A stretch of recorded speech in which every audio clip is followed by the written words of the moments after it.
Hello friends, कैसे आप सब। आज का वीडियो का जो टॉपिक है वो इन्वेस्टर के लिए बहुत ज़्यादा इम्पोर्टेंट है। जो भी लोग स्टॉक मार्केट पे नए हैं, बिगिनर्स से इन्वेस्टमेंट करने के लिए कुछ चीज़ों के बारे में उनको बहुत ज़्यादा कन्फ्यूजन होता है। एक होता है एक स्टॉक पे सारा अमाउंट इन्वेस्ट करें या फिर बहुत सारे स्टॉक पे इन्वेस्ट करें, और नंबर दो होता है कौन से प्राइस का स्टॉक लें।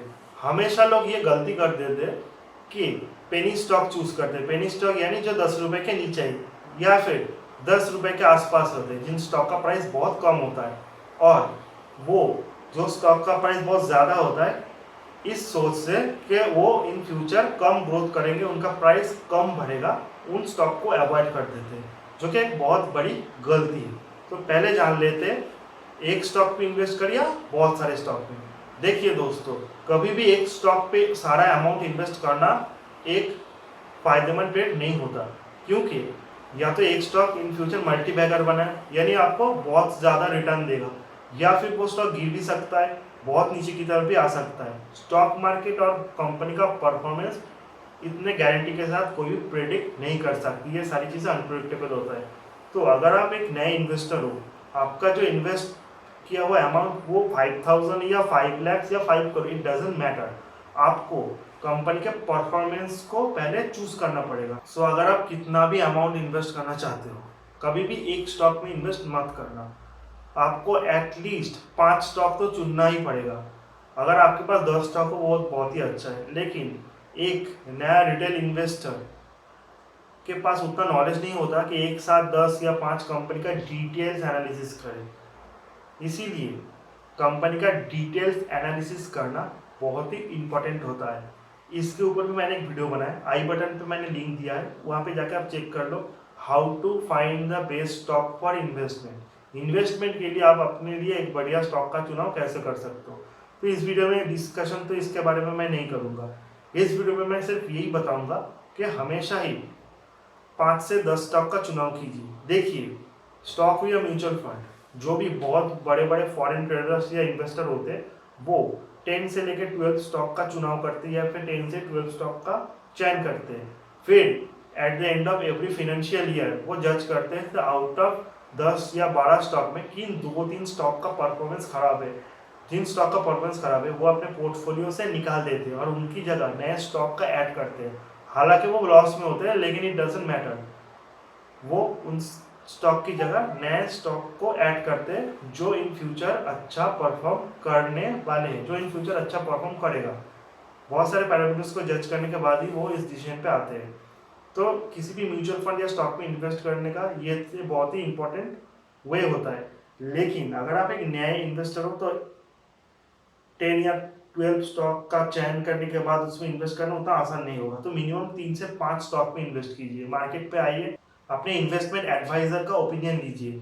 वो अगर आपको 5 स्टॉक रिकमेंड करे उसमें से 3-4-5 स्टॉक आप चूज कीजिए, उसमें इक्वल प्रोपोर्शन में भी आप इन्वेस्ट कर सकते हो। या फिर अगर आपको लगता है किसी पर्टिकुलर कंपनी का परफॉर्मेंस फ्यूचर अच्छा होगा तो उसमें आप ज़्यादा इन्वेस्ट करो।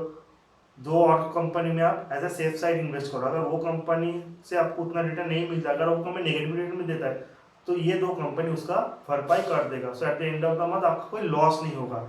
रिटर्न ज़्यादा मिले या ना मिले वो डजन वो उससे भी ज़्यादा इंपॉर्टेंट है स्टॉक मार्केट में आप लॉस ना फेस करो। तो जब भी आप स्टॉक का चुनाव करो, एक पर्टिकुलर स्टॉक में भी इन्वेस्ट मत करो, मिनिमम 3 से 5 इन्वेस्ट करो। अगर आपको बहुत ज़्यादा नॉलेज है, आप स्टॉक को बहुत अच्छी तरह से एनालिसिस करना जानते हो, तो 10 से 12 स्टॉक में आप इन्वेस्ट कर दीजिए इन इक्वल प्रोपोर्शन और एज अ प्रोपोर्शन, जिस भी प्रोपोर्शन में आपको लगता है कि कंपनी का ग्रोथ इन फ्यूचर में होगा। ये हुआ नंबर 1 पॉइंट। नंबर 2 पे आता है जो सबसे बढ़िया मिस्टेक नए इन्वेस्टर मार्केट में करते हैं, वो पेनी स्टॉक को चूज करते हैं। उनको लगता है 10 रुपये मैंने एक स्टॉक ले लिया, ये तो बहुत ही जल्द 100,000 रुपीज़ तक चला जाएगा और मुझे बहुत ज़्यादा रिटर्न मिल जाएगा। अगर मैंने एक्सपेंसिव स्टॉक का चुनाव किया जो कि 2,000 या फिर 5,000 का है, तो ये तो इन फ्यूचर इतना नहीं बढ़ेगा, ये उनका सोच होता है। लेकिन स्टॉक मार्केट ऐसा काम नहीं करता। स्टॉक मार्केट में किसी भी स्टॉक का प्राइस 10 रुपये या 2,000 रुपीज़ है, ये डिपेंड करता है किस भाव में वो स्टॉक मार्केट पे लिस्ट हुआ था। अगर आपको आईपीओ के बारे में पता नहीं है तो आईपीओ के बारे में मैंने एक वीडियो बनाया है, उस वीडियो को जाकर देख लीजिए। अगर किसी स्टॉक का प्राइस 10 रुपीज़ है तो आपको ही पहले देखना पड़ेगा स्टॉक का पास्ट परफॉर्मेंस, स्टॉक का लाइफ टाइम हाई क्या है, स्टॉक का लाइफ टाइम लो क्या है। सो मैं एक एग्जांपल देता हूँ, येस बैंक किसी टाइम में 400 रुपए का हुआ करता था। उससे पहले येस बैंक 1600 रुपए का भी हुआ करता था 2015 में। उसके बाद स्टॉक स्प्लिट हुआ 1:4 के रेशियो में और स्टॉक का प्राइस 400 समथिंग हो गया। उसके बाद स्कैम हुआ येस बैंक में बहुत बड़ा, जो कि प्रमोटर ने किया और स्टॉक गिरा। स्टॉक गिरने के बाद एक टाइम ये भी आया वो 10 रुपीज़ के नीचे चला गया। इसका मतलब क्या है कि येस बैंक बहुत बढ़िया स्टॉक है। अगर आपने ऐसे टाइम पे येस बैंक में इन्वेस्ट किया तो इन फ्यूचर में 400 से 4000 मिल जाएगा, ये तो ठीक नहीं है। क्योंकि ये ठीक होता तो रिटेल इन्वेस्टर से पहले जो FII DIA होते हैं, जिसके पास बहुत बड़ी रिसर्च टीम होता है, जो कंपनी के बारे में रिटेल इन्वेस्टर से भी बहुत डिटेल्स में एनालिसिस कर सकते हैं, वो पहले ही स्टॉक को बाई कर लेते और अब तक स्टॉक का प्राइस ऑलमोस्ट 200 रुपीज़ तो जा ही चुका होता। लेकिन अगर किसी स्टॉक का परफॉर्मेंस खराब है, ईयर ऑन ईयर उसका परफॉर्मेंस फॉल हो रहा है, तो ईयर ऑन ईयर लोग उससे दूर चले जाएंगे। जो भी लोग उस पर इन्वेस्टेड है वो स्टॉक से निकल जाएगा और स्टॉक का प्राइस ऑटोमेटिकली गिरता रहेगा। और सर्टेन पीरियड ऑफ टाइम अगर स्टॉक में कुछ बाउंस आया भी तो वो एज पर ट्रेडिंग कुछ न्यूज़ के रीजन से भी आ सकता है। इसका मतलब ये नहीं है कि सडनली स्टॉक मार्केट में निवेशक बहुत ज़्यादा बुलिश हो गए, ये नहीं है। तो जब आप किसी पेनी स्टॉक में इन्वेस्ट करना चाहते हो तो इस चीज़ का ध्यान रखो कि स्टॉक का हाई क्या है, किस कारण से स्टॉक गिरा है। और ऐसा नहीं होता कि स्टॉक का प्राइस बहुत ऊपर की तरफ है तो वो स्टॉक इन फ्यूचर ग्रोथ नहीं करेगा। जैसे रिलायंस इंडस्ट्री का प्राइस 2000 रुपीज़ पर स्टॉक है। बहुत सारे इन्वेस्टर है, बहुत सारे DIFI है जो रिलायंस में इन्वेस्ट कर रहा है, तो रिलायंस को लेकर लोग बुलिश है। जब भी रिलायंस का प्राइस 5-10% गिरता है तो ट्रेडर्स हो, इन्वेस्टर हो और DIFI या फिर फंड्स हो उसमें टूट पड़ते हैं फॉर इन्वेस्टमेंट।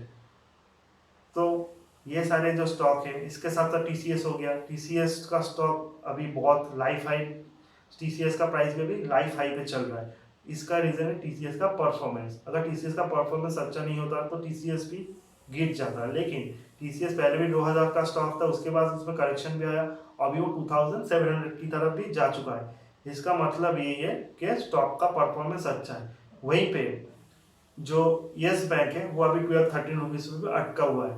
इसका मतलब ये है कि इसका परफॉर्मेंस अच्छा नहीं है, इसलिए लोग ट्रेडिंग तो कर रहे हैं, उसके लिए with in a very few short time stock में बाउंस आ रहा है, लेकिन वो सस्टेन नहीं कर रहा। वहीं पे TCS हो गया, रिलायंस हो गया, इनका परफॉर्मेंस अच्छा है और इन फ्यूचर इनका परफॉर्मेंस कंसिस्टेंट होने वाला है। इसीलिए इन्वेस्टर हो या फिर फंड हाउस हो, हर करेक्शन में इसमें बाई करते हैं और स्टॉक ऊपर की तरफ ही जाएगा। आप वेट करते रहोगे कि स्टॉक नीचे आएगा तो मैं बाई करूंगा, लेकिन ऐसा होगा नहीं, ठीक है। और इससे आप स्टॉक में पोजीशन बना ही नहीं सकते, कभी बना ही नहीं पाओगे। और अगर आप लालच में आके पेनी स्टॉक में इन्वेस्ट कर लोगे तो इन फ्यूचर आपको लॉस ही होगा, प्रॉफिट होने का चांसेस बहुत लेस है। तो कभी भी पेनी स्टॉक में इन्वेस्ट करने के पहले डिटेल एनालिसिस कीजिए। और अगर आप किसी बड़े स्टॉक में इन्वेस्ट कर रहे हो जिसके बारे में सभी बुलिश है, उसका भी आप एनालिसिस करो, उसके बाद करेक्शन में बाई करो, ठीक है। करेक्शन का मतलब ये नहीं होता कि 20-25% गिर जाएगा उसके बाद। छोटा मोटा करेक्शन पे आप ऐड करो, फिर अगर और गिरे तो और ऐड करो, ठीक है। एक ही टाइम में सारा अमाउंट इन्वेस्ट मत करो। अगर आपको लगता है स्टॉक लाइफ हाई पे तो थोड़े करेक्शन पे आप थोड़ा इन्वेस्ट करो, फिर जब और गिरेगा तो और इन्वेस्ट करो, क्योंकि आपको नहीं पता कि वो इन फ्यूचर गिरेगा भी या नहीं। तो इसीलिए स्टॉक को चुनने से पहले डिटेल्स एनालिसिस करना जरूरी है। नॉट ओनली आपको पेनी स्टॉक से दूर रहना है और अच्छे फंडामेंटल स्टॉक पे ही इन्वेस्ट करना है फॉर लॉन्ग टर्म। उसी के साथ साथ एक स्टॉक की जगह आप स्टॉक को स्प्लिट करके बहुत सारे स्टॉक पे इन्वेस्ट करते हो जो कि बहुत सारे क्वालिटी स्टॉक्स है, तो इससे आपका लॉस होने का चांसेस लेस हो जाएगा। परफॉर्मेंस आपको एवरेज हिसाब से मिलेगा। कोई स्टॉक 10% बढ़ा, कोई स्टॉक 20% बढ़ा, कोई स्टॉक 5%, इसका एवरेज करके आपको एवरेज रिटर्न मिलेगा। लेकिन आप बहुत ही कॉन्फिडेंस रह सकते हो लाइफ में और आप टेंशन फ्री होकर अपने लाइफ पे फोकस कर सकते हो।